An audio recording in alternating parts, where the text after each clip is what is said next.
I felt blank, I felt numb, I felt disconnected from her, from myself, and the group. And I thought for a moment, can I bullshit this? Because for everyone's sake, really, I didn't want to be humiliated, but I wanted to be able to offer her something, some sort of empathy, but I wasn't able to. So I just said, you know what, to be honest, like, I want to show up empathically. That sounds like a really hard experience you had. And right now I'm sitting here just feeling totally numb. I'm so sorry. And I thought people were going to yell at me and I was going to be kicked out of the workshop or something. But the facilitator said a couple things.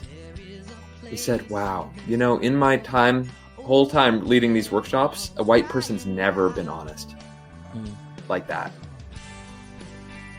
And, that's where you have to start. Yes. Because racism hurts people of color first. Yes. That's for sure. But it also hurts white people. Yeah. For you to stay numb like this, you've had to shut down parts of your own heart, your own soul, and your own humanity. And he said, don't worry, Peter, it will thaw. Stick with it. Keep listening to people of color stories. And you'll be able to offer what she deserves right now. Allowing unfold, embrace and let go, trust the flow.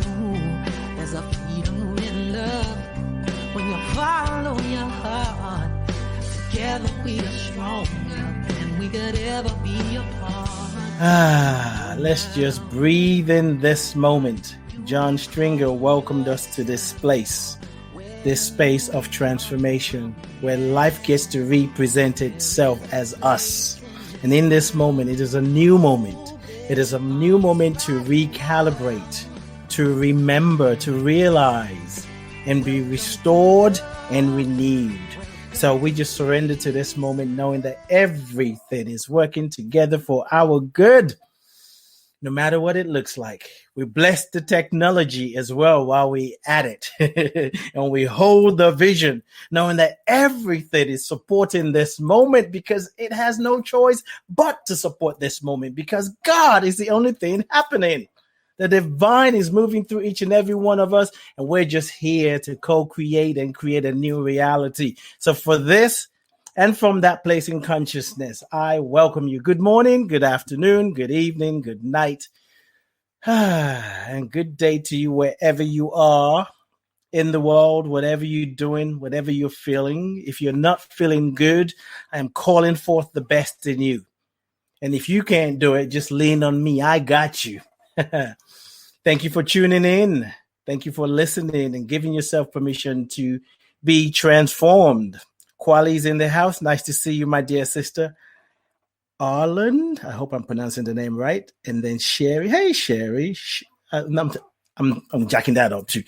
Oh, yeah. Well, the last 30 minutes has been about trying to get names right, so I won't feel too bad. I think what I'll do next time, if I mess somebody's name up and they get upset, I'll say, well, try and pronounce my last name. If they say it right, then I'm in trouble. But if they don't, I'm like, well, we're even, so chill out. It's not that deep. I always find a way out. Why not? Well, who am I? I am Ade. I am your transformational beingness artist. I help you connect with your beingness, and you just could get to that place where you just sit with yourself and go, I love myself. I got some issues, but that's part of the that's part of the process, not a problem. The problem was you thought it wasn't part of the process. Okay. That was what was happening. Okay. But we can embrace all of ourselves, no matter what that looks like. You are listening to Being You, episode, Season 2, episode 8. And Being You is really about the journey back to yourself. And thank you for giving yourself permission. Today's Tuesday, January 23rd, 2020. I'm excited about this moment, and I have some wonderful guests that's going to be joining me. I'm going to have Peter join me for the first 15, 20 minutes, and then I'm going to bring Jennie on, and we're going to have some conversation. We want to get into white folks' business. We want to make white folk uncomfortable. and those who are uncomfortable, we want to make you comfortable. But if you're comfortable, I want to shake you out of your comfortability.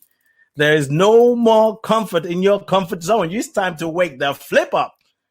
It's too early for me to say what I really want to say. Now, I can't say that. I'm spiritual. I can't be using words like that. Om Shanti. Okay, stop it. Let me just do things check. YouTube. Hey, New Jays. You're the vice president in our YouTube channel because you always make sure you get there on time. We got India on Facebook. We got, I almost said grand evening, but that was Kuali saying grand evening. Yes. What else? I feel like there's some things I need to tell you. I need to tell you that the song that we always open up with is John Stringer, my dear brother, my friend. And that song is called You're Welcome Here. That's the invitation, you know. We must give ourselves the space to welcome ourselves to ourselves. And when we do that, we can really take a moment to contemplate who we are. And the podcast is about giving you an opportunity to see how you see yourself, because that matters. How you see yourself in the world, how you see the world itself. Well, it's actually how you see yourself, how you see the world, how you see yourself in the world, and how you see the world in you. So if you're in racist, but the world is in you, you got some things to check out. You're in denial. If you don't see color and the world is in you, yeah, you got a problem. It's not even color blindness. You got issues. And if you want to quote some other stuff about that other BS, I'm trying to be inclusive, but it's hard sometimes on conversations like this. Hopefully Peter will kind of calm me down. I did my yoga, lie. I did meditate, true. But I'm trying to. So anyway, let me just go on now. It is, and you know, I joke about it, but I know this conversation about white supremacy, white privilege, whiteness is triggering. It's triggering for Black people, people of color. And it's important to make a distinction because I've been having this conversation lately. Like when we say Black, when you look at the experience of Black people in America, African Americans, it's a unique experience from those of us who are in UK, who grew up in UK. It's a different experience, and all of it belongs, and we have to look at that. But and for all the people who are refusing to look, if you refuse to look, the muscles in your eyes will get tired, and you're going to be really blind. You won't see color, and you won't see people. What is going on with me? Let me bring Peter up because I am really off the chain now. I don't need to be saying stuff like that. Okay, let me read Peter's bio. Now, you ain't going to go blind. You just be blind to your blessings. Peter Rubin is a transformational coach for men, which is one of the reasons I'm excited to interview him. And he says he's here to inspire, to connect people authentically, and to help people unlock their full potential. His mission is to develop talented millennial men into visionary leaders. Come on, Peter. What about people who don't fit that title? They're too old for you to work with? We're going to talk about that. I'm forever a millennial. I'm at the cusp of it, you know? Just the cusp, so I still count.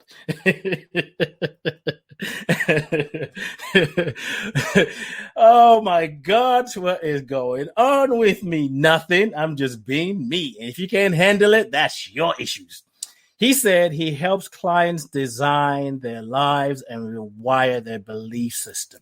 There is more about Peter, but I don't want to spend, I don't want to do a book club about his bio and what he does. I want to bring him on. But you can go to his website. It is Peter K. Rubin, RUBIN.com.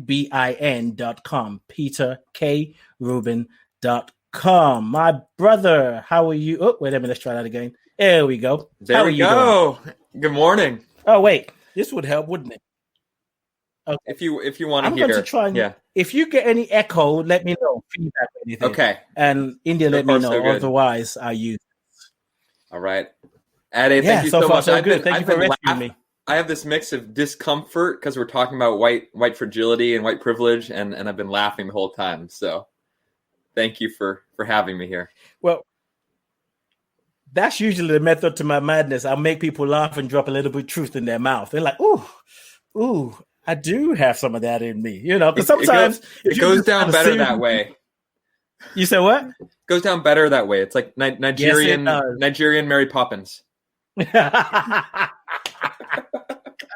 I like that. Yes. Let's go ahead and just trademark that right now. My brother, nice to see you. Thank you for being here. And let's jump in because we're going to bring another guest in real soon. Great. And how I found out about you was the bold step you were making. And it's funny as I say a bold step you're taking, which really I feel like it shouldn't have to be a bold step, but it is because of the kind of world we're living in right now. You posted something on Reverend Deborah L. Johnson's website about offering your service for white people, to unpack white privilege and white fragility. And I said, I got to have him. And I'm grateful we're able to work it out. What I want to do before we jump into that is this podcast is called Being You. And part of being who we are on the planet is I believe every one of us have a mission. We're like a cell in the body. We have a unique function. Yeah. And one of the things that highlights the function, as I see it, is our names. Our names have meaning. So I want to ask you, you can give me meaning, both your name and last name, or just your first name. What's the meaning of your name, or what does it mean to you? Yeah, I haven't actually gone that deeply into it, but Peter, I know it's based in the word rock in Greek. That's the rock. Right. Mm-hmm. Can you smell what Peter is cooking? That sort of rock. And it's soul soup. And it's interesting because I identify as a very sensitive man. I'm very in touch with my feelings and the water element in me. And it's good to reconnect to my name and the strength in sensitivity, the power in sensitivity, because I think sensitivity is misunderstood in our culture. It's fragility. It's something else. And as men, we're supposed to be tough. We're supposed to be armored up. And the rock lives in me in a different way than you'd expect in a man. And Rubin is a Jewish name. My dad's side of the family is Jewish, and I'm proud of that. And I should know what it means. Actually, give me a moment to Google it. Okay, cool, because that's important. It is. I actually listened to your episode with Rev D. Oh, that's right. It means sun. Ah. Yeah, or behold. I have done this research. Behold, a sun. So you're a rocky sun? So I am the rock. Behold, a sun. A lot of power in the name, and I would like to research it more deeply. So yeah. Thanks for the prompt. It says a lot about us, and sometimes we take it for granted. So thank you for playing with me. Jeannie's got a head start. So let me ask you this question first. Even though the topic for today is unpacking white privilege, I want us to go in different places, wherever we're led. White fragility, how that shows up, why white people always have to feel like they have to be defensive, or they feel like, hey, what? You're talking about us? Yes, I know, right? Thank you, because you heard my thought. And I'm going to say they, and I'm going to generalize. So any white person who gets triggered, just ask questions, okay? It's not that deep. But sometimes, generally speaking, I feel like white people when it comes to this issue about race and injustice, white people run straight to the head, get intellectual about it, as opposed to really connect.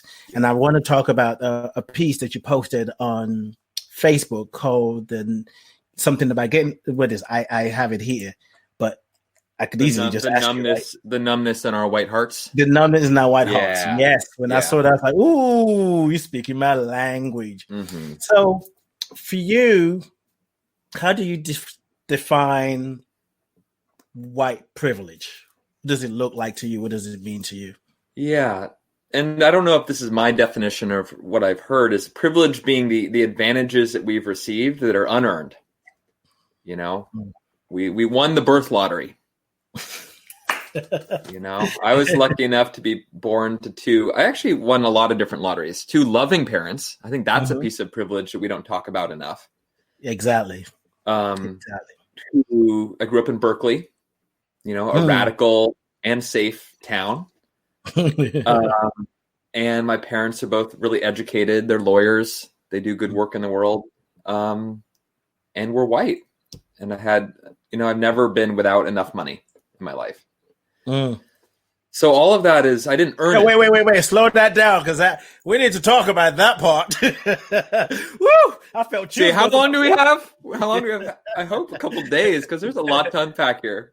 Okay, I want to ask this question, and I mean, is it because when you, Peter, didn't have the money, you can always go to your parents? Yeah, they're a safety net. Yeah, and I'm really grateful for that, and most people don't have that. Yes, and it's vulnerable to admit that on air, to be honest. But I appreciate. I'm happy to. Yeah, I appreciate that, because that makes a difference. That makes a difference. And when we're talking about white privilege, and not to say there are Black people, African Americans, people of color that haven't had that, but when we look at just the history of America, history of UK, yeah, you know, white people generally didn't go to daddy or mommy and get some, you know, it's just things kind of work out. You get people maybe, you know, in their 40s or whatever, maybe not, maybe that, but always have to feel like, you know, they're the first generation who was able to go to college to earn a living, and everybody else has to do all kind of menial jobs. And that's important. That is important, and I appreciate that. Earlier you were talking about being sensitive, and I think what people miss about sensitivity and love and gentleness is they miss the power of sensitivity. Yeah. Because there is a power in sensitivity, because you're attuned to things that is happening, so you're grounded. You know, sometimes when you're just tense and hyper and aggressive, you're disconnected. Hence the reason you know, that's the reason you're aggressive, because you have to keep a lookout. But when you're sensitive, there's a sort of steadiness, there's a stillness that informs your actions, your thoughts. So yeah. Thank you. At my best, yes. But back to privilege. So those are things that were unearned. You know, I grew up, you know, screaming out of the womb, and I had those advantages. And all white people have certain advantages. Not necessarily those specific ones that I had as an individual, but we're given the benefit of the doubt by police. We're not followed in stores. I could go on and on. You know, in this work around unpacking white privilege, there's long lists you can find on Google of all the ways white privilege manifests. And it's overall a sense of, I like this term, tailwinds. Like if we're airplanes in life, either they're headwinds coming at you or they're tailwinds behind you. That's it. And if you're white, there are a lot of tailwinds. And I can just hear in my head, you know, I've had a lot of these conversations with myself and with my white friends and white clients. And I can hear all the objections in my head as soon as I say any of this. Like, hey, I didn't have all those advantages. I grew up poor. Or I'm gay. What are you talking about? I've gone through discrimination, and that's true. But each of these different identities, there's an intersection between them. Yes. And even if there are disadvantages that you experience because of your religion or your socioeconomic class or orientation, whatever that is, if you're white, you're still receiving white privilege, whether or not you wanted it, whether or not your ancestors were, you know, overtly racist. Doesn't have to do with any of that. It just has to do with living in a system that puts white people on top of Black people. There's an assumption of superiority if you're white, inferiority if you're Black and brown. And simply by living in this society, that is granted. You don't need to earn it. Even if you don't want it, you receive it. So we all have white privilege if we're white. Indeed. Even if we're not white, but we look white. There are people who might be, you know, mixed race, but have lighter skin. Yeah, people right? Or pass. come across as white. Then you have white privilege. So I think that's the first level of defensiveness, just to get past, is just admitting that it's a thing. Yeah, that is a thing. I'll share one more thing. Rev D talks about this a lot. I've been following. She's been the main person I've been following in all of this. She's incredible. Yes. And she talks about these 3 layers or levels of who we are. And I think I lost. I'm still here. I'm still here. Okay. I can feel you. Like, where did you go? No, I'm just giving you. That's all. I was gonna say, I'm generous like that. No, I like you here. Good to see your smiling face.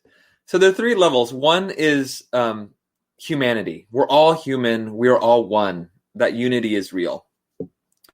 Level 2 is the ways that we're part of different groups. So I'm white and you're black. I'm a male, you're a female. However that goes. There are different groups we're part of. And in those groups, there are differences. And I think we're afraid that because of those differences, there's going to be conflict. Yes. And what she said that was so brilliant, it captured it so succinctly, is that it's not our differences that create conflict. It's all the othering and the polarization of our differences. That's right. And that reminded me of your mission that I read on your website before we spoke about celebrating those differences. Yes. Can we live in the world harmoniously, as one, and acknowledge that we're also different, and that adds richness and creativity, and it's just the truth. We're different. Indeed. And then level 3 is we're individuals. I'm a special snowflake. So are you. So is everyone. And I think as white people, let's say maybe especially spiritual white people, it's like, I love level 1. We're all one. That's right. Kumbaya. Yes. We're all one. Or we're all level 3. Oh, you're different. I'm different. It's so nice. We're all so unique. But when we start to talk about level 2, it gets uncomfortable. Yes. So the encouragement in this is not to deny that we're one. That's important. That's part of the healing. Not to deny that we're individuals. That's important. But to really lean into that level 2. It's funny. A friend, a white friend, sent me. I think I would say whether you consider yourself progressive, the left or right, whatever, however you see yourself, whether you're for it, you see yourself as an ally, particularly if you see yourself as an ally and progressive, I think it's important to take a breath to always kind of think of what you're sending out, especially to Black people, people of color, about to show that you get it. Well, I don't know if this person was trying to tell me they got it, but she sent me a direct message of a picture of Martin Luther King that said he never looted. He practiced non-violence or something like that, and he changed the world. So when I first saw that, it's like, okay, so the whole thing about coming to argument of, why are they looting their neighborhood? Shut the flip up. Just shut up, okay? Because I have little, I can listen, but I have little patience for that kind of conversation. Because if you want to talk about that, then we got to go back. What happened before we got to this place where people are looting shops? So when I saw that, I was triggered. I took a deep breath in, and maybe I can pull it up. But what I did say to her, what my response was like, well, that's debatable that he changed the world. And guess what happened? He still got killed by the government. And she replied back with an emoji like, I don't know, clap or something. But there was a part of it that was like, don't come back with nothing, please. Don't do it. Don't do it. Because I might have to go off.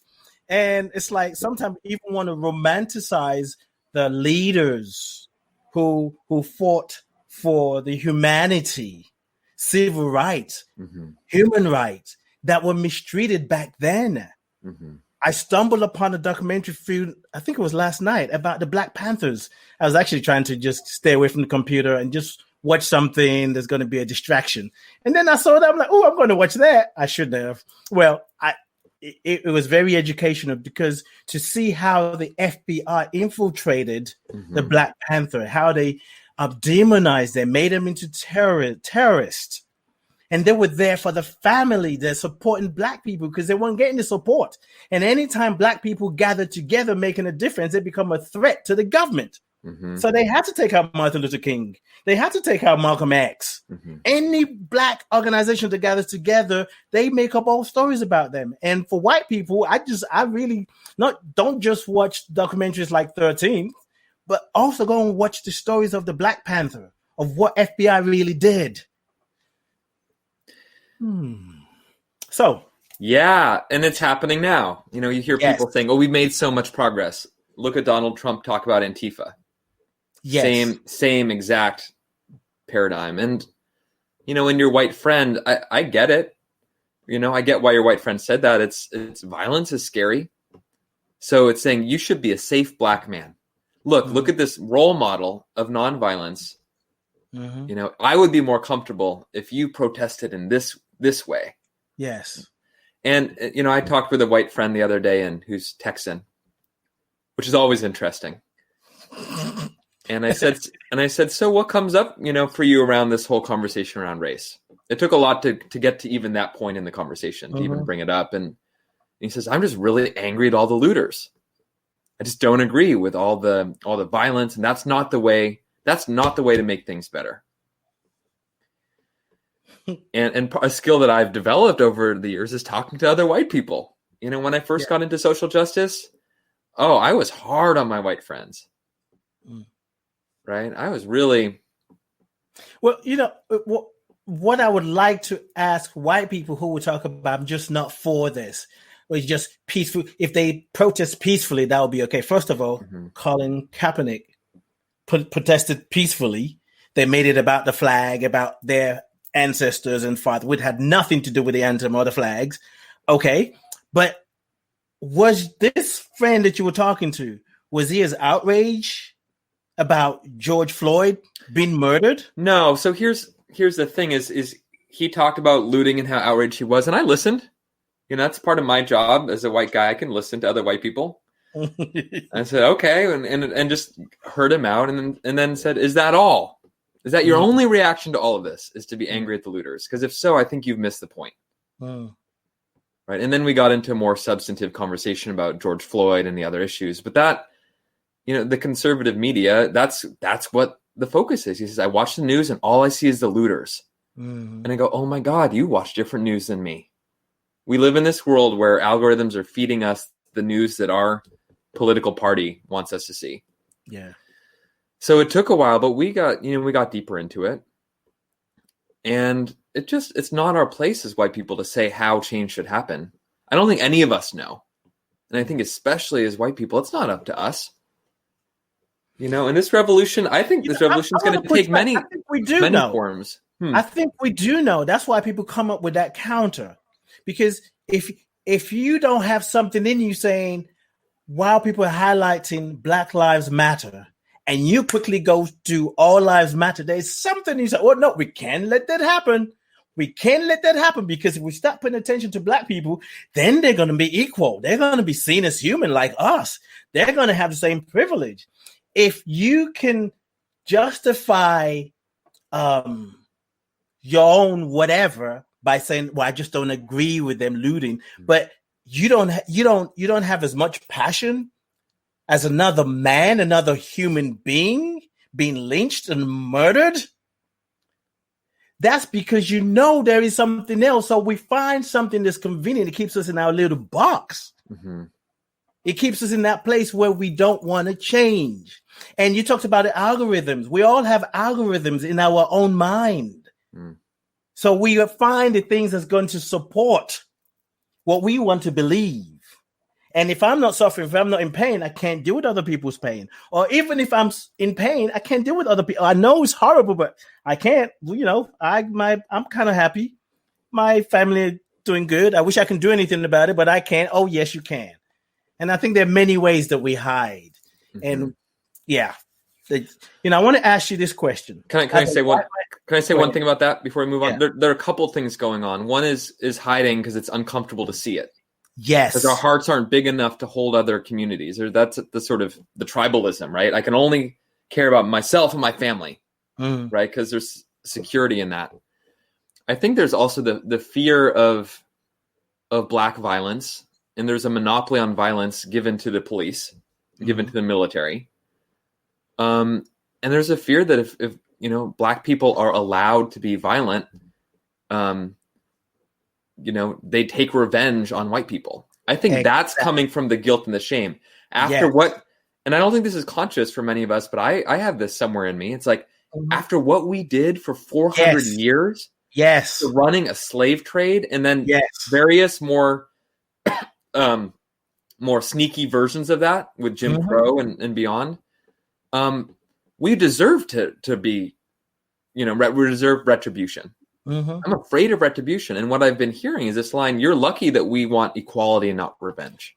Oh, Kimberly Jones. Whew, that's a powerful line. Lucky that they're looking for equality, not revenge. And that's what white people are afraid of. Like, after all we've done, we can't let them be equal or set them free because we know we're going to be in trouble. There is an inner knowing in us. Every one of us knows what's right and what's wrong.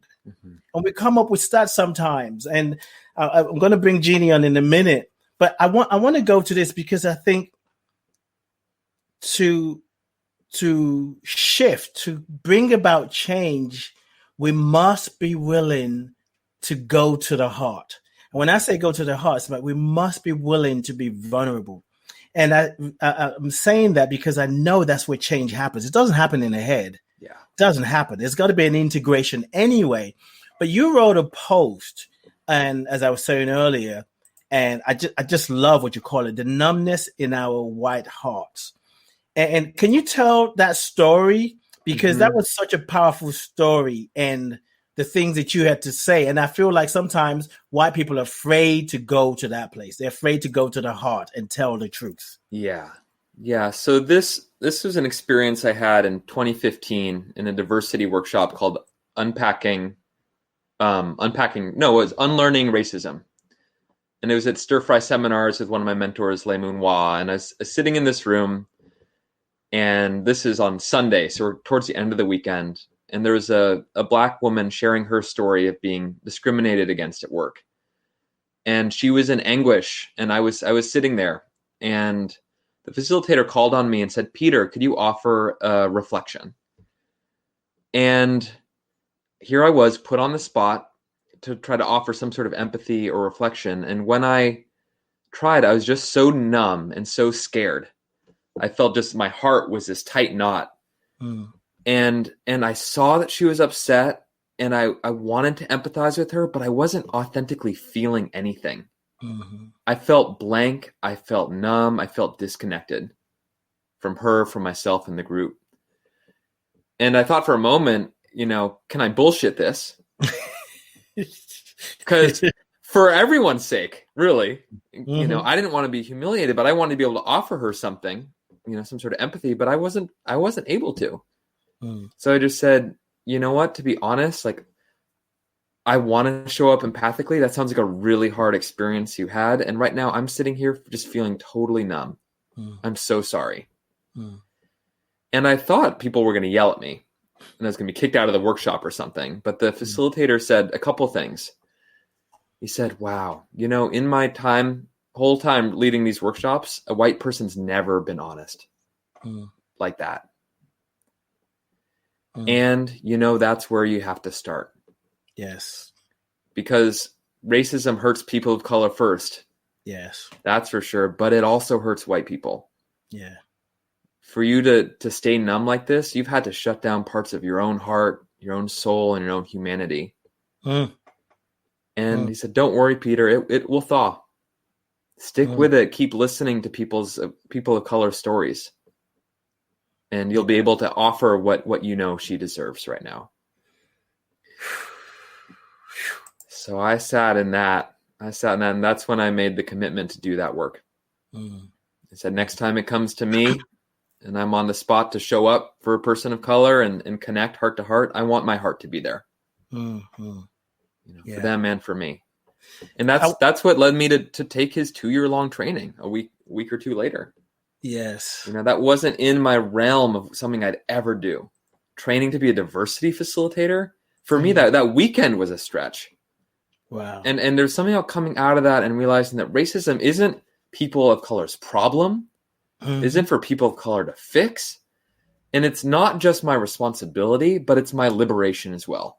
I got that this wasn't some checkbox to check. This was not separate from my own personal growth journey I'd been on for almost 10 years. Yes. You know, I'd opened up everything, relationships and purpose and this, and social justice was the last place to look. Racism was the last place to look. And I realized that it actually had to do with me at the deepest level. You know, the whiteness is a real thing, not something people are just speaking to. So, thank you. I like how you wrote it. That's sort of very succinct, because one of the things you said here that the trainer said is, and I want to read that because when I read that, I was like, ooh, that's just such sacred medicine. You said is it he? Yeah, you said he. Yeah. The truth is where we start, and the truth is that white supremacy harms people of color, and it also damages white people. It steals your humanity and numbs your soul. That's you know, when it speaks for itself. I know I keep promising to bring Jennie up. Jennie, I'm coming to you. But I want to ask you, you know, because it's one thing to say that it's about opening your heart, being vulnerable. But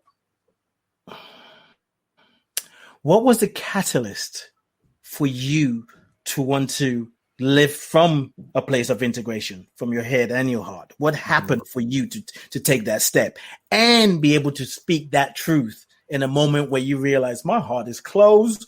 I'm thinking of bullshitting right now, but I better not do that. What was that? How did you get to that place?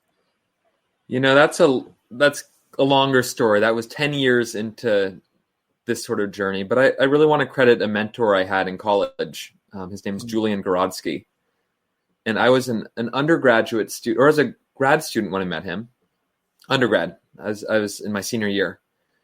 And his job, he was a therapist in his 70s, and I was in my 20s. And his job was to support faculty and student teams with interpersonal issues.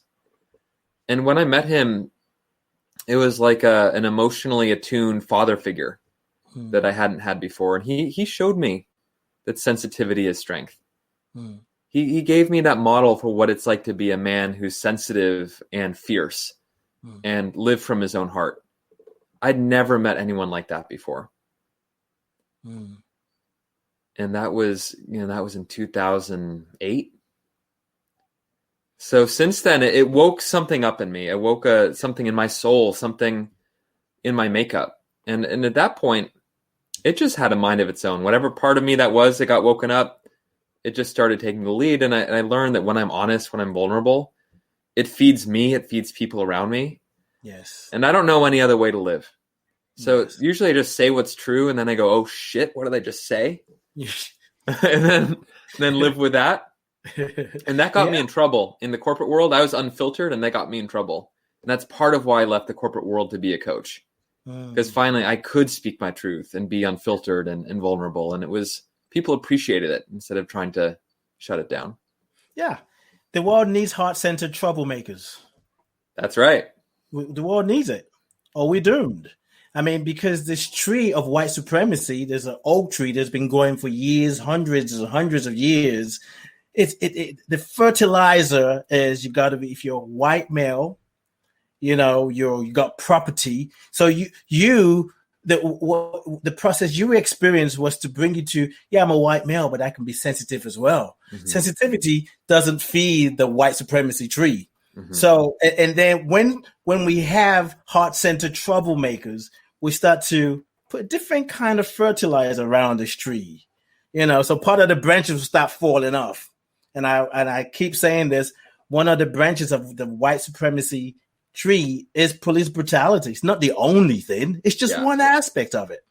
But the more courageous white people who are willing to take that journey into their heart and be vulnerable and be afraid and feel the shame and feel the guilt. Yes, if you don't feel guilt, no, I want to say it like that. Feeling shame and guilt is part of the process. We just don't stop there. It's Totally. okay. It's part of life.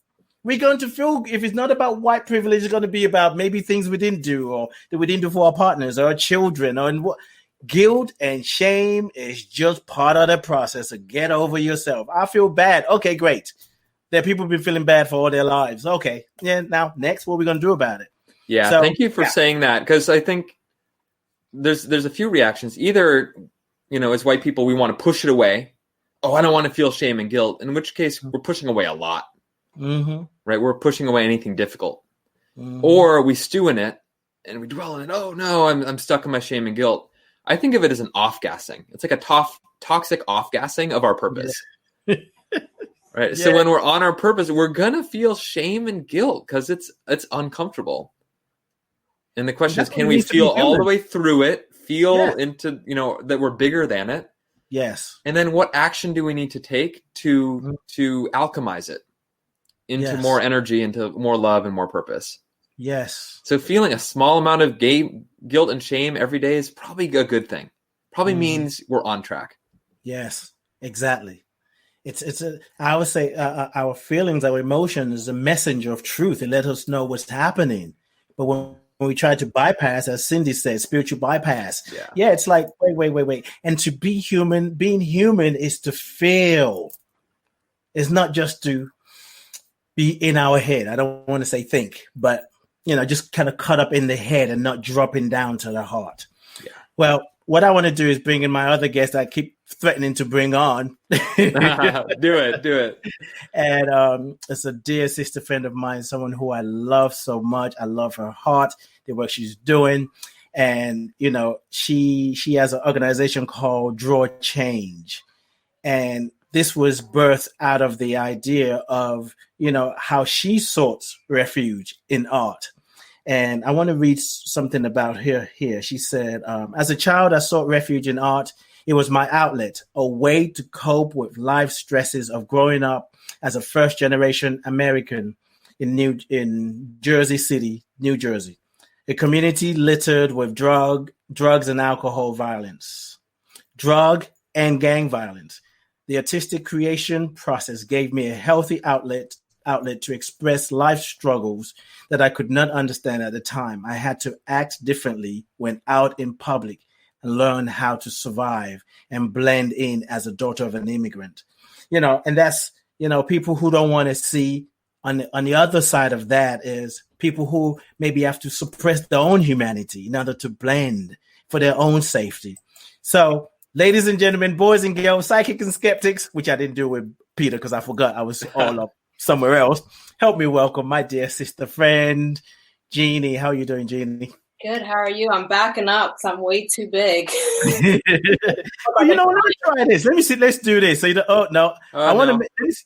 Well, why don't I hop off while you two talk and I'll watch? Absolutely not. You keeping me on?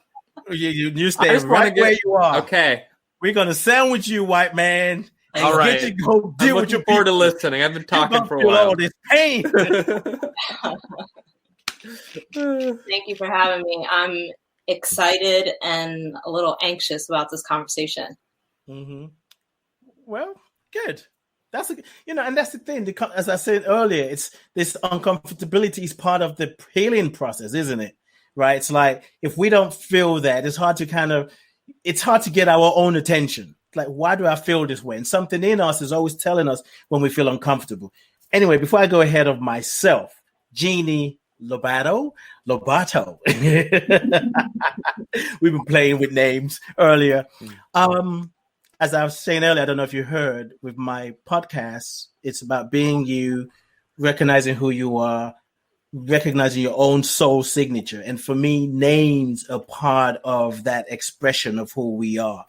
So, Jennie, you can tell us the meaning of Jennie, or you can do both, or whatever. What does it mean to you? What does it mean? A lot. So my name for Americans, my name is pronounced Jennie, but my name is not Jennie. And it's not until recently that I realized the reason why I just really hate it when people call me Jennie. And it's because to me, it sounds, it strips away all my culture, which both my parents are from Uruguay, and I'm a quarter Portuguese as well. And my last name is Portuguese. It means of the wolves. And my name is misspelled because when my parents first came to this country is when I was born.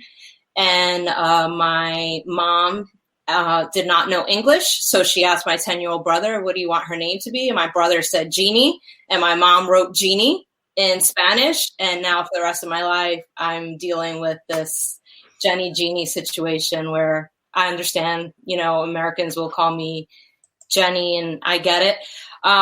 And my name is extremely important to me. My name symbolizes my last name. My whole name and my last name symbolizes my culture, symbolizes where I'm from, everything about me. And also it leads to typecasting. So that's a whole other conversation. But my brother went ahead and named his children Quinn and Logan, which are very white names. And I laugh at him because I think it's funny because their last name is still Lobato, but he did it because that comes to show you for him also his first name is Carlos, for him how much weight his name has held his entire life. So I could go on for an hour just about my name. I understand, which is why I like to bring it to the conversation. I've gone through, actually, I never used to use my last name, and then I start using it. And then sometimes just like, forget it. Just call me Ade. Just, what is it like when people mess your name or call you Jennie? Or they don't say your name right. What does that feel like? It's a trigger. It throws, like what Peter was saying, it throws that I'm not like you in my face, and it throws and then when I say, oh, it's actually a lot of times I don't even correct people because it's just not worth the whole conversation the whole time.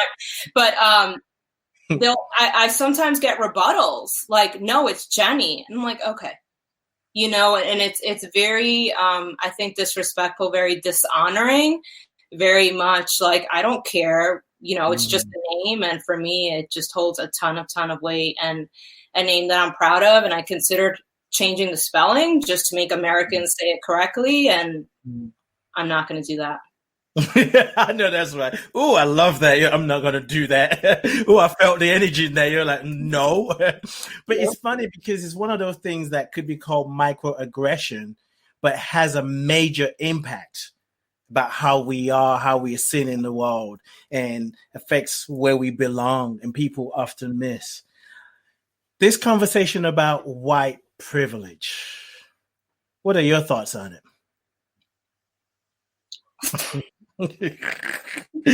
No, really. I heard really. Okay. I think it's real. I think I'm ecstatic that it's like a common term right now. I've experienced it my entire life. I am also excited there's so many people acknowledging it and also dissecting it, because like Peter was saying, there are many, I think he called them stopping points, but like many layers to it.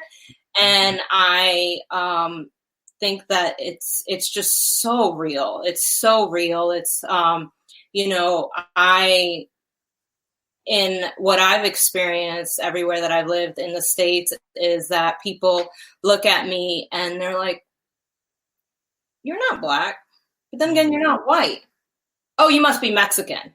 And it's just like, and I get that from white people, not any better, but Black people will just call me Black.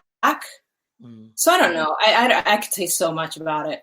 I don't know where you want me to take that. well, it's good, because I wanted to share your experience, because, as Peter was sharing, and Reverend Deborah L. Johnson, she does a lot of training, different trainings, and I've been part of her training, and she just have a very just a powerful, insightful way of breaking down things. Because if you in the Western world, in America and UK, white is the norm. And if you're a man and you're white, then you're top of the norm. Everybody else is kind of like, you're kind of human, but you're not, because you're not white. So, of course, when you show up looking the way you look, people are kind of like, wait a minute, where do you fit? People trying to figure out where you fit, because we now have to put people in a box so that we can stay fitted in our comfort zone, as opposed to learning and asking questions. And we get intimidated by differences. White supremacy is all about that. It's this fear. Oh, there's so many things I can say about that and just America and all that, but I won't go with it. Now, let's talk about this game you played on your Facebook page few days ago. And I call it the imagination game because that's what it was. And tell us more about that. So in Drawchange, in my nonprofit organization, we do an imagination session before every session, before we do our artwork. And the imagination session is just that. And, we reiterate, this is all in your imagination. It doesn't have to exist in real life. And the reason why we do that is because I strongly believe that to create any kind of change, never mind changing your life, you need to first be able to imagine it, to envision it happening before you could even get it. Like, I want to imagine, or I'm going to imagine, or I have a thought that I want to live somewhere other than Atlanta. Okay, well, I had to have that thought. And for my Drawchange works with impoverished children around the world. And it is my experience that poverty leads to having your imagination stifled. So I actually didn't create it. I'm not taking credit for it. But I shared a post on my Facebook page that says, imagine it's 2025 and when there's you are able to call a domestic hotline because there's a domestic dispute in your neighbor's house and a counselor shows up and talks them down. Imagine if a friend of yours is attempting to commit suicide and you're able to call a counselor instead of a police officer. So it was just that. It was like 5 or 6 scenarios of imagine. And it kind of really blew up. I'm not going to say blew up. Kind of? Yeah, there's 74 comments on it of people like immediately, kind of like what Peter was saying, white people getting defensive of, oh yeah, well, what's going to happen, if they show up at the house and someone is armed, and what's that counselor going to do? Or, oh yeah, what will happen if, and it's just like, that's not at all what my post was about. So it's kind of comical and really, really sad. And I'm really, at the same time, I was encouraging comments because this is a conversation that needs to happen. But yeah, it's just really unfortunate that, in my opinion, poverty exists, or in this case, let's call it a poverty mindset exists from a lack of being able to imagine a better world, a better life for yourself, a better situation. And I'm asking adults, because there's only adults on my Facebook page, to just close your eyes and imagine and don't rebuttal. It'd be like me asking a child in one of my programs, imagine a rainbow outside, and them saying to me, I don't want to imagine that. Or like, what does a rainbow look like? It's just like so beyond the point. And no, it's raining right now. Why should we imagine a rainbow? It's like so, so silly and hurtful, I guess. I'm not personally hurt, but hurtful that people could not, or took that post somewhere completely different than where it was based out of fear, in my opinion. Yeah. And, when I was talking to Peter just before I brought you on, and I'm going to bring you back on, Peter, and I want to have a conversation about that. What I'm sensing is white fragility keeps white privilege alive. There's this sensitivity that you can't get to the core because people are like, what you mean? What you mean? He's done more for black people than Obama did for black people. It's like, shut the flop up. Just shut up and listen. Let me bring to include Peter in our conversation. It's like, so this whole thing about white fragility and the book by Rubin D'Angelo, I'm reading it and it's actually giving me, it's putting words to things that I felt, but I didn't have the words for. And let's talk about white fragility. Peter, what have you experienced? Especially you work with men, right? And how does it show up in the men? Do you work mostly with mix or you work mostly with white men? In the past, it's been more of a mix. These days, it's mostly white men. And is that by your doing or just happens to be, it just changed? It's a bunch of different factors. It's quite interesting. Most of my clients work at Bay Area tech companies. So that culture is pretty white. So there are various reasons we could go into, but I just want to say, Jeannie, it's like so typical that you have a question about visioning that seems pretty innocuous, right? Let's vision a better future. It's not some controversial, provocative post where you expect defensiveness, but even something that inviting, that warm, that you think we'd be open to. Right, let's imagine a more beautiful, equitable world together. It triggers this immune response. I think of white fragility as this immune response, where it's like a knee-jerk defensiveness, where sometimes we don't even know what we're protecting. I say we because I'm, no white person, even those of us who are doing the work, are immune from white fragility. But it's like you're confronting my worldview and my identity, because white identity is at stake here. Right. And I don't want to do that. I don't want to be destabilized. I don't want change, because no one wants change, but especially for white people, when you've had it pretty good, why do I want to envision a world where I'm not on top? And it's all subconscious. It's not like, oh, I'm consciously disagreeing with this. It's just that knee jerk. I don't want to go here. And it turns into either a shutting down, the freeze response, or it can actually be violent and aggressive. So coming at you and saying, but white lives matter. Right? So you've seen that, where that fragility actually comes across as it can be dangerous, frankly. Yeah. Go ahead, Jenny. No, I mean, there's just so much. It's all fear-based. It's just all fear-based. And the thing, to add to that, we're just imagining. Like we're playing, and everyone on my Facebook page knows, I mean, my background is not this way for today. Like, this is my background all the time. Like people know me, know I work with kids, I'm childish. I mean, there's a picture of a rainbow right here. It's just, and the fear that something might be different, but part of the point is that we're not dismantling anything that is working. So for anyone to think that the way it's functioning now is workable is just like, I don't get it. It's I got to say this, and I'm actually trying to pull that post up because I really want to read.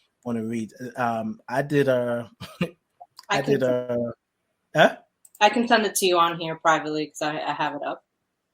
Okay, cool. Yeah, and then because also there was another video thing that I did that a white lady responded to a black woman because she was talking about some white people don't want to see. So I'm paraphrasing. I'm trying to pull it up, but it's too far down. But maybe I can pull it.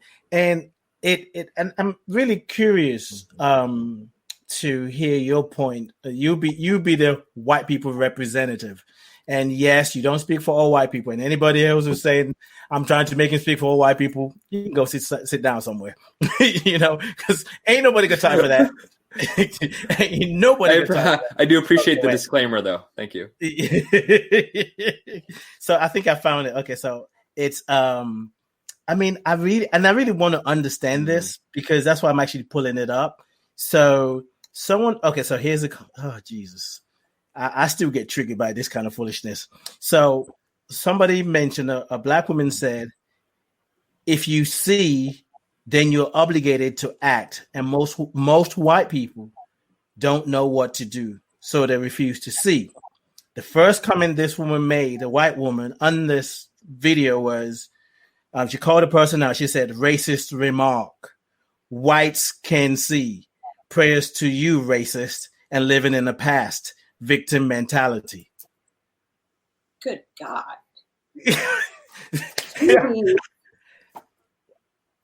What's that about? I mean, I literally, and because my response to her, she called this person saying, if you see, you're obligated to act. Mm-hmm. And most white people don't know what to do. This white woman read this comment and said, racist comment. You're racist and you're living in you're coming from a victim mentality. And my first post to her was, racist comment, like question mark, please. I really want to understand. Peter, would you call that white fragility or just stupidity? Because I don't get it. Maybe it's a combination of the two. And I don't know how much I can say around her that's useful, but I think that fits to me in a category of comments where any acknowledgement of race or racial differences can trigger certain white people to say that's racist.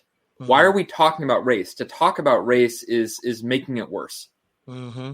And I hear people saying it in a less aggressive and crass way.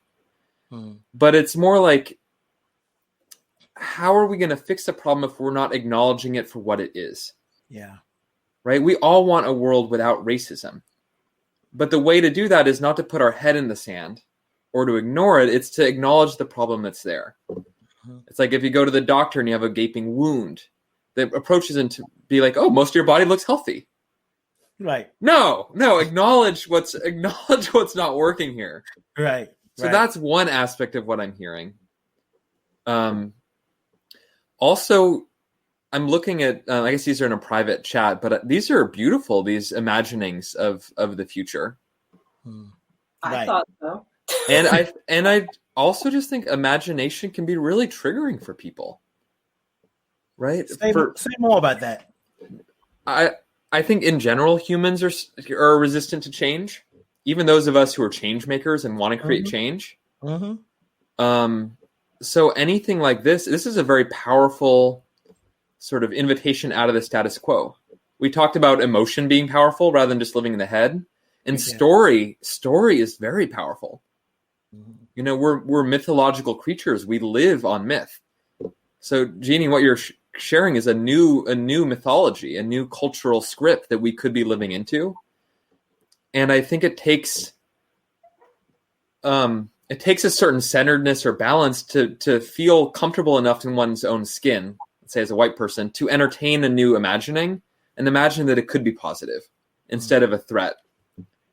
So that's probably some of what was happening as well. Yeah. And I think, I think you said something about that earlier. Once we invite people to go inside of themselves, it's a scary place to be. So people would rather not go in there and even demonize you for even suggesting. And I think this is where what your trainer said really plays a role when he said white supremacy harms people of color, and it also damages white people. It steals your humanity and numbs your soul. It's like not wanting to imagine or get defensive or make something that's far from being a racist comment, more of an observation, and go into victim mentality. And there was some other post that she posted on there, and I responded another time. I said, "You're clueless," and then she came up with some other BS, and I just said, "Nope, I'm not even giving them my energy," because I think those people are like vampires. They need the energy of fight to stay in their comfort zone of ignorance, and my energy is too precious. I want to ask, we're good with time. So can I say one thing on that? Yeah. The victim mentality thing always gets me. When you have people who've been actively oppressed and marginalized, actively, And to then say, oh, it's a victim mentality is just so wrong. Yeah.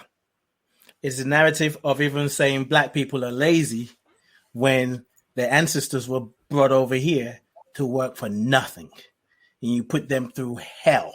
Yeah. Day after day after day after day. And the descendants are proving you wrong, that you cannot hold us down. And you can still find it in your mindset somewhere that black people are lazy. It's crazy. So I want to sort of kind of get a little bit more personal. And I'm going to start with you, Peter. How are you experiencing yourself in this day and age as a white man? What is it like to be a white man in this day and age? Is it easy? Is it challenging? Are you learning from it? There's a lot I can say. It's not easy. Mm-hmm. I basically redirected my entire professional focus, over the last, how long has it been? A month? I'm losing track of time. It's been wild. Right? Since George Floyd was shot, I actually had a minute. Murdered. Yeah, shot and murdered. I'm quite clear on that. Thank you. And I had a moment of not knowing what to do. And then a friend of mine actually called me in. She said, Peter, your Facebook posts seem like they're not really speaking to the times we're in. What's going on? And it was a wake-up call for me that What were you posting? What did they call you on? Oh, just the same old shit that I always post about, my garden and the beach. And were you aware that you were doing that? Were you kind of no, not consciously. There's again, I'm being honest. There was a resistance in me to the magnitude of what was happening, and the magnitude of George Floyd's murder and what it meant for this racial justice conversation. And I'm living in a cabin in the woods in Santa Cruz. So I'm in a bubble. I'm in sort of a white bubble here. And her post really rocked me to the core. And I go, oh shit, I'm out of alignment. I need to engage. Is she white? Here. She's Syrian. Yeah. Dear friend of mine. It was the most loving call out, by the way. The first line was, Peter, I love you. And those are the ones that get me the most. When someone just loves me and says, hey, you might want to look at this, that's when I completely unravel. So it took me a couple days to just unravel and say, look, I don't call myself an expert, but I've been doing anti-racist work for 8 years. I've done a 2-year training to be a diversity facilitator, and I'm needed right now. And my courage and my voice are needed. So my first post was sort of a calling myself out, saying, hey, I took a vacation from anti-racist work. Sorry, I'm back. And then since then, I've been pretty engaged. Another friend of mine asked me to co-lead a workshop. So I'm co-leading a workshop with Galen Logan and Wanda Whitaker, 2 incredible Black facilitators. And it's for white people. So it's called Free Yourself First, a journey of healing and action for white folk.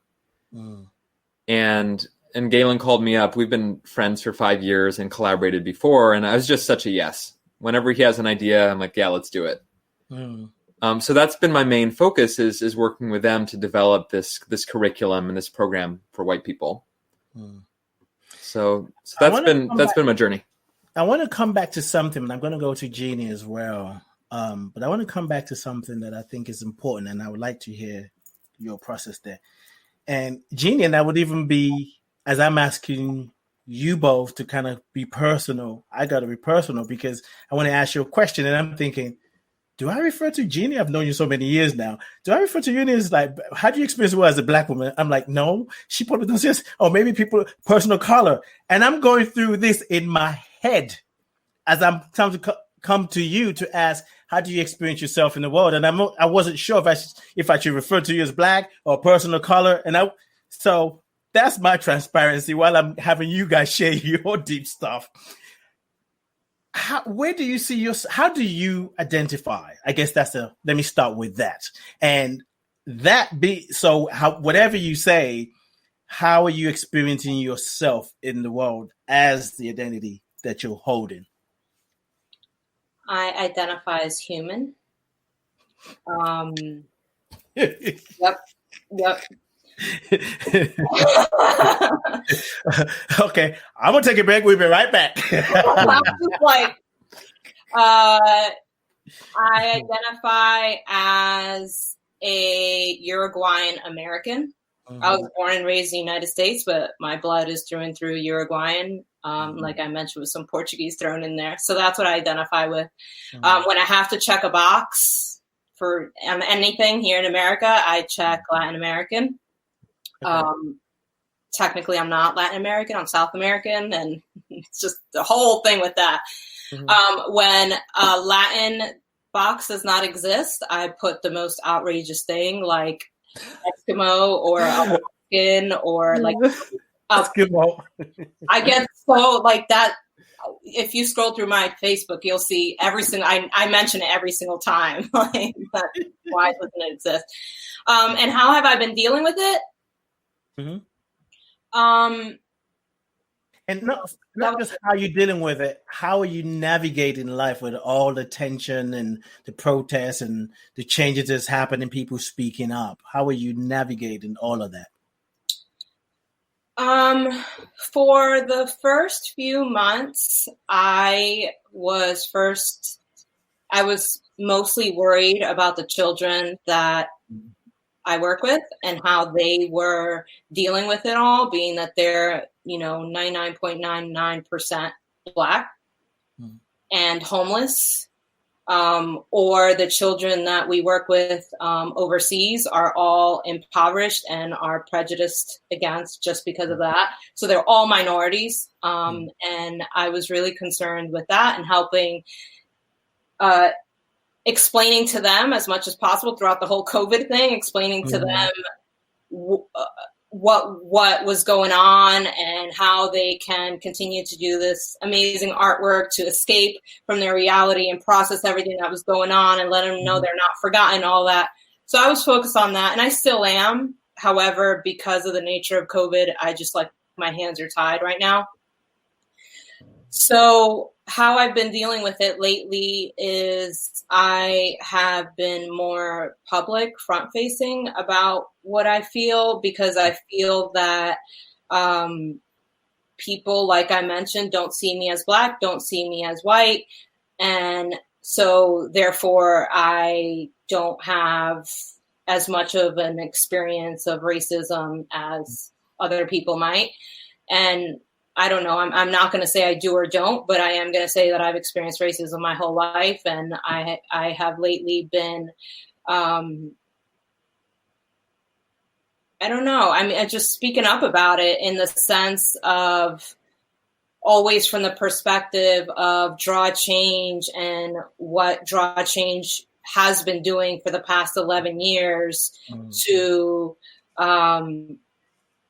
break this cycle, because these children, and we work with ages 5 to 10, these children are born into a mindset that they're not good enough, that they're second-class citizens, that now not only are they stuck in the cycle of poverty and homelessness, but they're Black, or they're minorities for some reason, they're refugees, so that has always been my focus, and that continues to be my focus. And at the same time, now that I posted that imagination post and all these adults can't imagine, I'm just maybe even going towards that way a little more and being like, hey, lighten up, just close your eyes and dream about if your room was filled with gumdrops, gumballs, what would you do? It's just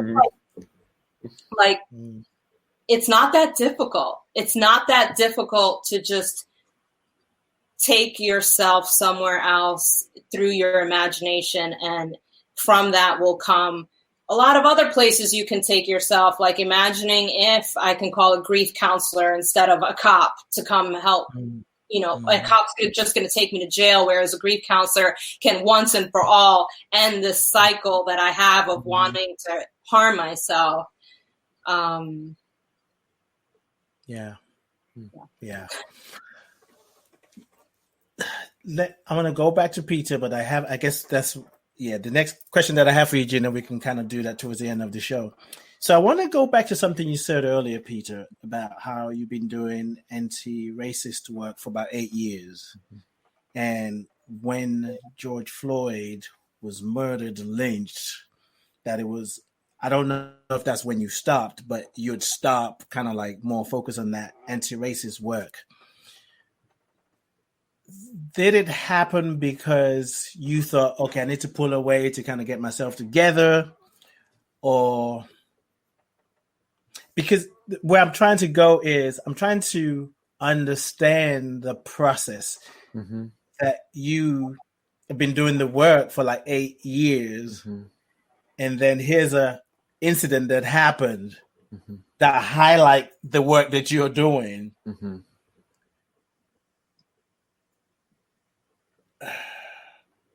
But I'm trying to see if there's another word. It's not but you said you were posting about your garden and things that you normally do. And I want to understand, and I'm not really, it may feel like I'm calling you out. Maybe I am calling you out, but I just want to understand because, because I feel like you can go there and share. It gives us a better understanding of some people who are not willing to be that open. What was happening for you that made it, air quotes, easy to step out of this is why I do what I do, and it happened, but I want to tell you about my garden. No judgment. No, telling about garden. Yeah, I'll be honest. I called myself out first. So I mean, I think this is the thing is as white people, we don't have to engage with these conversations. Privilege is a privilege not to have to deal with it or see it. And I wish I could claim that I was, every day, like every single day of the year, I was engaged in these conversations. I think that's sort of my ideal self, would be doing that. But there's life. Yeah. I went through a big breakup in January. I was having health issues. And I just, I needed to move into the woods, be a hermit, and take care of myself. And I look back at it, and I don't think that was the bad choice or the wrong choice necessarily. I just, I was focusing on me for the better part of a year. Yeah. Again, that's an advantage or an option that I have as a white person that people of color don't. And there was some serious shame that came up when I realized that that's what I'd done. And there's a way in which I let myself down first, because I made a commitment not to come in and out of this conversation. Right. So there's a reckoning with sort of my own integrity. That said, I was willing to come back and feel the shame and guilt and get back into action. So there's both I think we do need to stay in, those of us who do care passionately, and we need to stay in and keep showing up. And I feel like I am actually getting that at a level deeper right now. And that's tied to bigger questions of how can this work be sustainable for me? Like how do I make a living and do this work? These are real questions. Right. So, yesterday I actually canceled my schedule and just took a mental health day. It's a lot. Yes. It's a lot to integrate. So I think we're all figuring out how do we engage with this as not just some news cycle that's going to get everyone fired up for a couple months, but how do we stay in here for the marathon? How do we stay in here as well? Like ourselves? Because it is a lot of work. It's just so much damage and wounding that's happened from hundreds and hundreds and hundreds of years that really now has an opportunity to be revealed. And there are Black people who are walking around feeling anxious, who are worried for their children, for their brothers and sisters, or themselves. People are trying to pull themselves up from being depressed with all the news and what's happening. There are people who are afraid to really hope because they're thinking, if I hope and nothing changes, then, that's going to be hard. So I'd rather just kind of wait and see. There's a lot going on that I don't think is often addressed because it's the internal work that we can hide from, right? Yeah. Yeah. Jennie, how are you navigating in this moment? And what I mean is, what are you doing to help you keep getting up, having these kind of conversation. You and I had a conversation a few days ago. We practically talked all day about this issue, which was kind of interesting, but very empowering for me and very healing.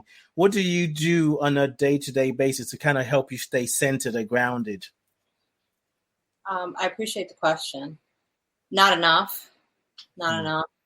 It's very hard for me to shut it off. I cannot. I have not learned how to do that yet.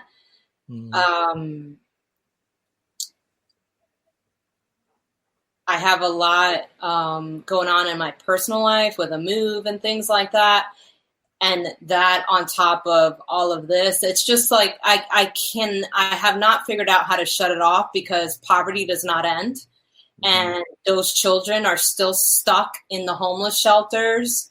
First of all, because of COVID, and now they're stuck learning about all the stuff that's going on outside the homeless shelter. So I can't stop. I don't know. So it's not a good answer, but it's my answer. I create art to relax. I've been doing some jigsaw puzzles. I stayed away from social media for 2 weeks. And I got back on, I think like 2 days ago, and I regret that decision. This morning, I already shared like 3 things. And I'm like, see, this is why, because there's a criticism I've seen in multiple places, both from business fronts and personal fronts, people saying, if you don't post something telling me that you support Black Lives Matter, I'm unfriending you or not supporting your business. And I posted a whole video on Facebook about that because I don't agree with that, because that's just social media. There's so much that goes on with my personal life outside of social media. And if I don't personally say, oh, this is how I feel about the Black Lives movement, if you don't know me and you know how I feel about that movement, then just, okay, I'll see you in another life. Yeah. That's right. And same thing with my business, with my nonprofit. If you feel like you're not going to support us, even though for the past 11 years and 11,000 children, you've seen from the pictures that they're 99% Black and minorities, okay.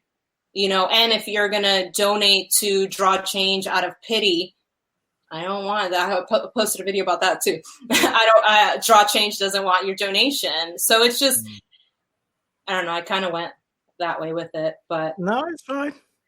I hear you. You're passionate about your work, and, kind of like both of you are saying is life is happening as well as the deeper life happening, and there's a constant balancing act that we don't end up losing ourselves in the path or the battle, if you will, the fight for justice and healing.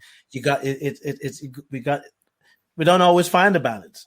I mean, there's sometimes I look at what I'm doing, I'm like, you are literally not getting enough rest trying to help people find their own center. How does that even make any sense?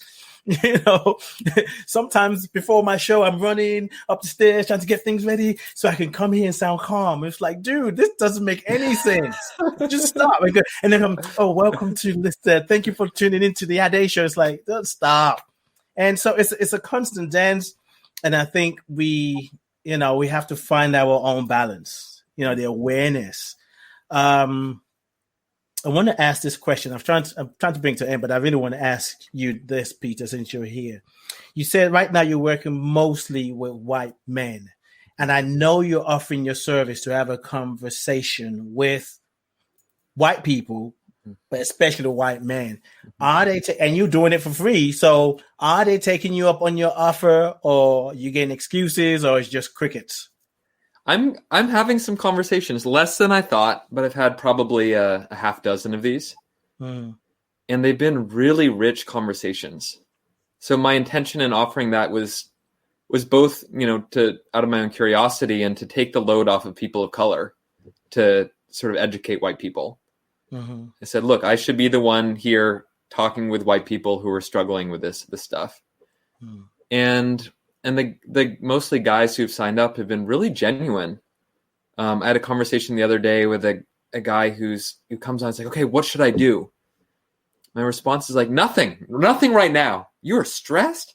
You're not in your set. Take a breath. And we just spent 15 minutes meditating.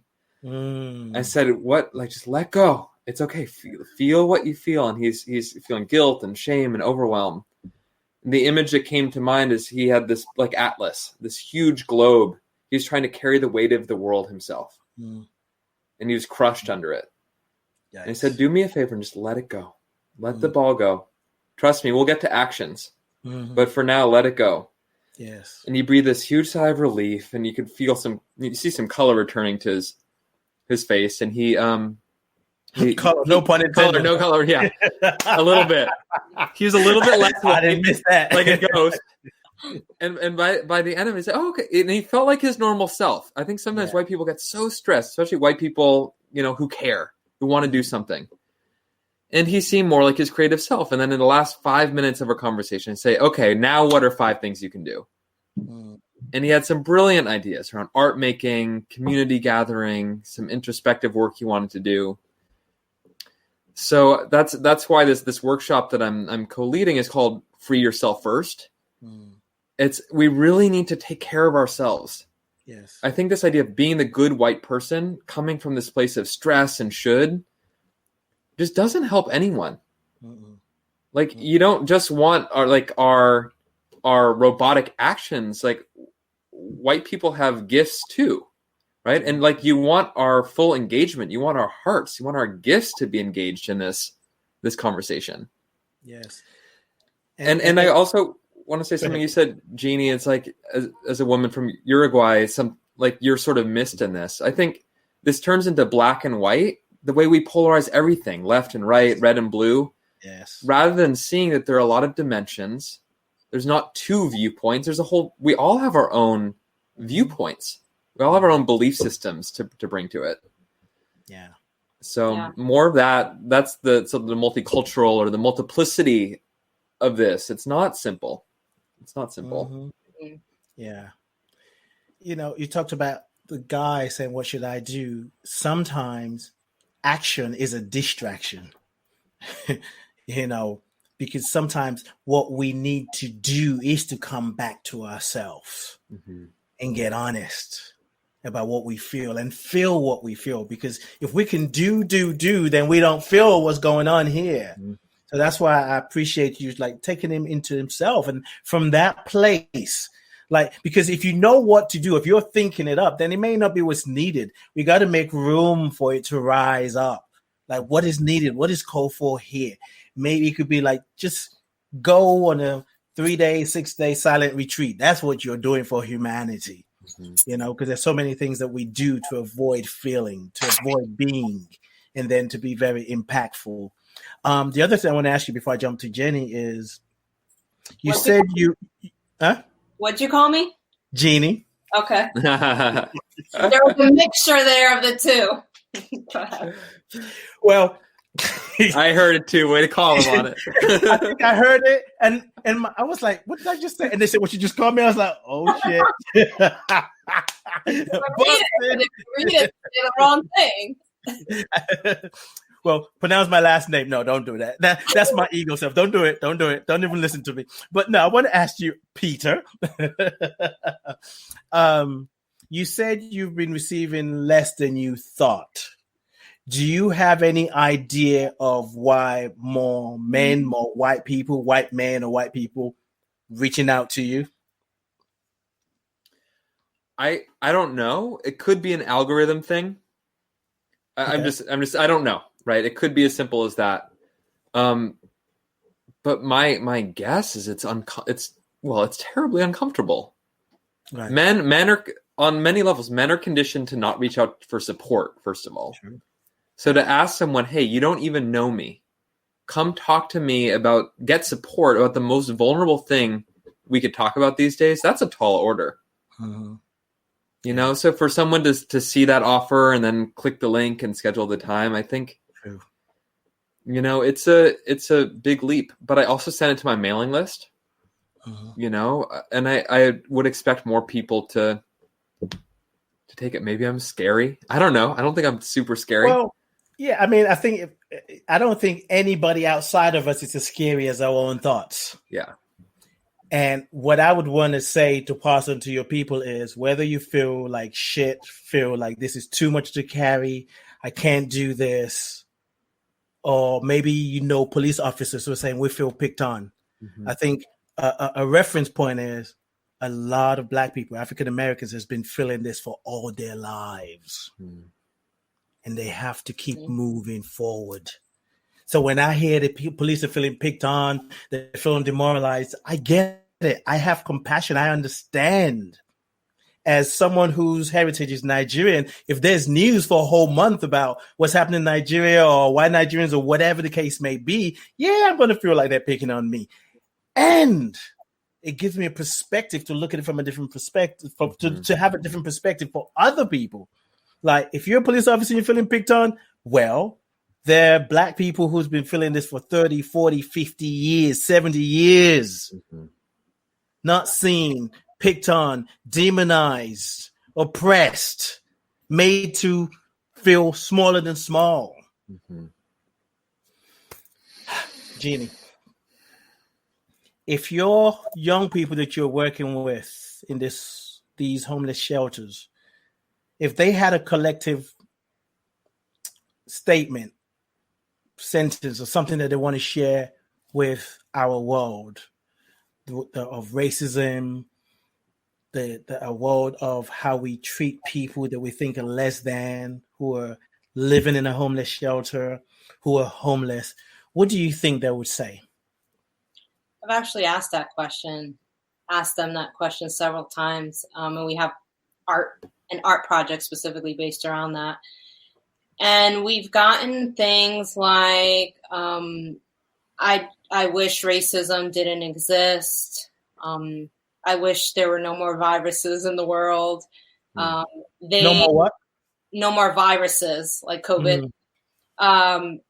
They come from it from an angle of, their 8-year-old self.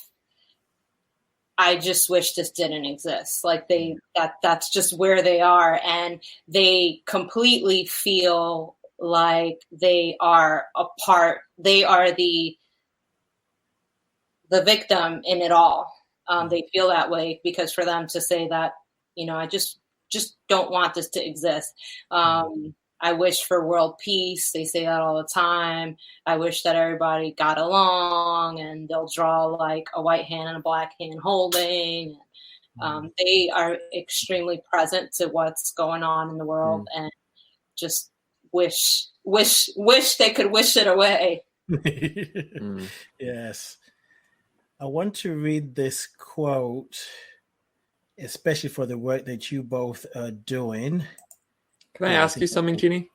Yeah. Does it give you hope when you see young kids with that sort of imagination? Does it, lift your heart up and have you imagine a better future as well? Oh yeah, especially when we our target age stops at 10, but we often work with teenagers. And when a 14-year-old that's already, heading down the mindset of everything we've been talking about and buying into that he or she is less than, and then through the course of the art project that they can come to, I wish I would have pulled it up. I have this beautiful poem that a 16-year-old wrote and incorporated it into his artwork about, I dream of a world where people get along, where they this, where that. So just that processing. And I saw that Cindy commented especially for families that volunteer. We have families that volunteer together and they can then teach that to their children. But yeah, definitely gives me hope, which is what has me so committed and so like headstrong for what I do, because we see it time and time again. Yes. So I want to kind of release this conversation with this quote, which I find for me, it affirms a vision that I've always had, and I just know it to be true. And it's a quote from somebody called Rubin. to go. I posted it on Facebook and I posted it on YouTube in a minute. But he said, the one who plants trees, knowing that, hold on, wait a minute, what just happened? Knowing that he will never sit in their shade, has at least started to understand the meaning of life. So the work we're doing is not even for now. We're just planting trees. Some of us is not going to see the peace that we want to see in the world in our lifetime, but we have a responsibility to cultivate that peacefulness, that peace now, so that our descendants and ascendants, however you want to look at it, that those who come, we get to experience it through our children, our nieces and nephews that are yet to come. And I am grateful for the work that you all are doing in the world. It is needed. It is needed. There's so many things I could say, but it's needed, and I commend you both. Yeah, likewise. Give us your Jennie, give us your handle, your website address, so people can find you, and anything else you want to share. Maybe anything you're doing, any kind of support or whatever you need. It's drawchange.org. So it's all one word, Drawchange. And it's a play on words too. It's like you're drawing change and then you're attracting change to you. And so you just put it up. And Drawchange on Instagram, Twitter, Facebook, even TikTok, even though we're still trying to figure that out. Oh, TikTok. I want to see that. We're still trying to figure that out. We need support. We need support in every which way, tangible and monetary, to help with the trauma that we are getting ready to, when we ever do get to go back to the children. We need support. And you can find out about all of that on our website or social media outlets. Thank you. Somehow I'm making this assumption and I'm going to roll with it. Peter, I'm assuming that you have a lot of affluent clients. If they don't know what to do, drawchange.org. That's great. And I also welcome more affluent clients. So, and so it is. I'm there with you. Maybe you can hook me up with your parents. Everyone. Great guy doing some great work in the world. Hey, mom and dad. Right.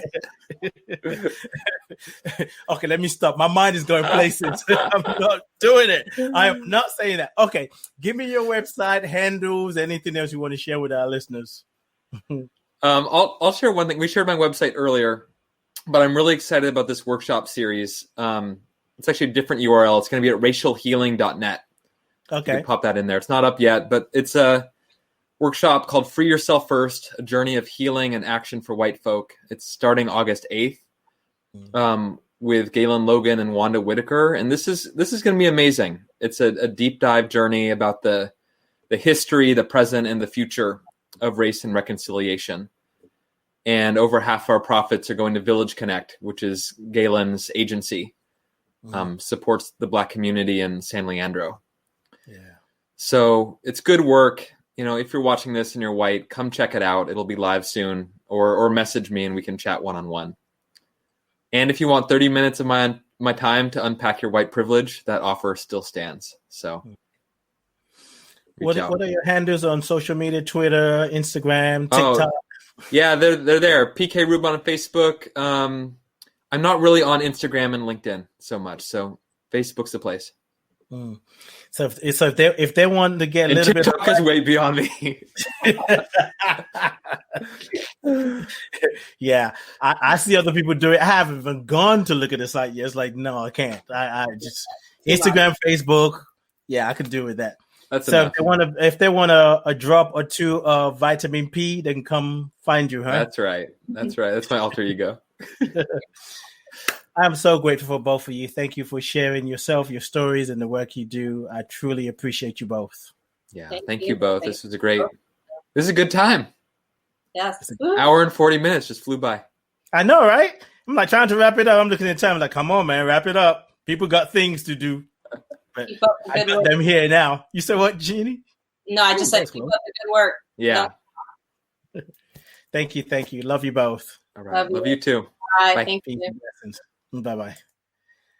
This thing called life. Thank you, Shakina. Shakina said, love the conversation. Thank you, Ida. Thank you, Jeannie. Thank you, Peter. Somehow I want to say other name instead of Jeannie. I don't know why that's even happening. But yes, thank you, India, for being on it and doing the work. Thank you, listeners. And those of you, thank you, Joel. I appreciate you, my brother. And share the conversation on your wall. Get a conversation started. Put your comments on it. Let people know why it's important to listen to it. And, the time is right. And there are people who feel like, well, I hope this is not just a moment. Like they want it to be a movement. But a movement is made up of moments. So that means we keep doing the work. We keep doing the work. We do the work on ourselves and we do it together. We owe it to ourselves. We owe it to ourselves. Sometimes it's easy to say we owe it to our children. Yes, we do, but we owe it to ourselves. We owe it to ourselves to create a life that we can, almost like Jeannie was saying earlier, a piece of art, like, wow, look at the perfect expression that I added to that mural of humanity. We owe it to ourselves, and it's never too late. For some people, it is. So we give thanks that they're going to eventually transition, but what we do for the world, we do for ourselves. I'm so grateful. I'm grateful for the opportunity to have this platform, to have these kind of conversation. It's a new day. Next week, I have young people joining me, sharing their point of view, how they see the world, what they're doing, how they're living, and how they're allowing themselves to be pulled by a vision instead of just being pushed by pain. We must be willing to be pulled by a vision. Pain pushes until vision pulls. We got to have a vision or else we transition. It's time to release this conversation. I love you. I bless you. I appreciate you. And I thank God for you. We're going to release the show with John Stringer, the songs that we play all the time. To find out more about John Stringer, go to johnstringerinc.com. johnstringerinc.com. Also, let me see if I can find his what am I trying to say? YouTube. No, what I'm going to do something better. So he released a video last week that I'm actually part of the people that were featured. And it's called The Power of Love, Black Lives Matter. I strongly recommend you share it. I'm going to click. Yeah, I think this is it right here. And take a listen to it. Especially, oopsie daisy. Okay, wait a minute now. Shh, I'm doing a show. Stop talking. Let me just, hold on, wait a minute. And it's another way of looking at this hashtag that is so much more than a hashtag. Black Lives Matter. And for those who seem to have come on. I'm trying to be professional. Stop getting in. Okay, right here. Here we go. All right, now I can post it. Post it. Take a look at it. Post it with your white friends, whether they're an ally or resistant or... No, stop. Maybe they're an ally or not. I know India. Or whatever they are or whatever they're not. Share it with them. They're still going. The ones who are not allies will come up with some other fertilizer. AKA BS.